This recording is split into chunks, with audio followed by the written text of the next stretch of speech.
Sa unang adlaw sa implementasyon sa General Community Quarantine sa Dakbayan sa Mandawi, gipadaga na ang mga buses isip public transportation. Apan nasinati ang kakwangon gihapon ini, daghang natanggong nga mga pasahero. Si Nico Serino sa report. Kuha kini sa yarda sa bus company sa Mandawi. Alas 5 kaganihang kadlawon, gidispatch nagsugod ang ilang mga buses. Kini aron may kasakyan sa publiko nga nanggawas na sa Panimay aron manarbaho tungod sa GCQ.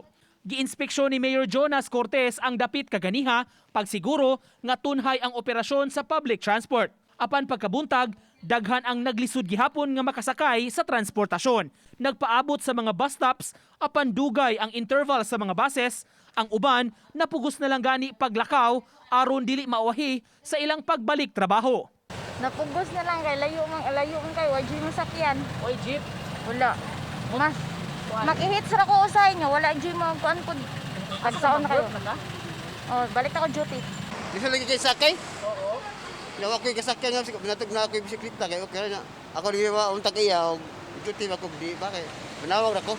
Sa Mandawi City, 120 ka mga buses ang pabiyahion sa 12 ka mga ruta aron maoy kasakyan sa publiko. Apan matud sa mayor, moabot sa 40 pa ka mga units ang gipadagan sa operator kay unang adlaw pa man ug sa mosunod nga adlaw pun-an pa kini. Lisod masag kaayo nga ang katong 120 buses atong ikatap nga napatas initial malkansi sa taon maluoy tas mga sa operator niya maluoy sa tas driver no kay malkansi ang ilang biyahe og kuan.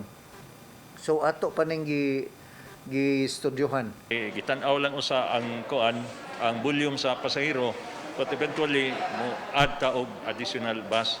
Tag 11 pesos ang plitihan sa bus sa unang 5 kilometro, dayon 185 kada mapuno nga kilometro. Istrikto nga ipatuman ang social distancing sa mga buses. Gipakita sa mayor ang plano sa maong bus company sa pag-reconfigure sa ilang mga lingkuranan aron mapatuman ang physical distancing. Himuong duha ang aisle sa bus ug tulo ka rows na sa mga pasahero nga may espasyo gyud aron dili magtapad.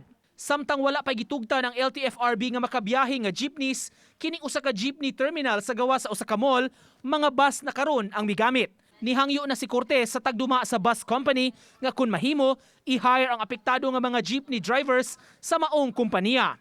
Uban ni June Sulon, Nico Sereno, Balitang Bisdak.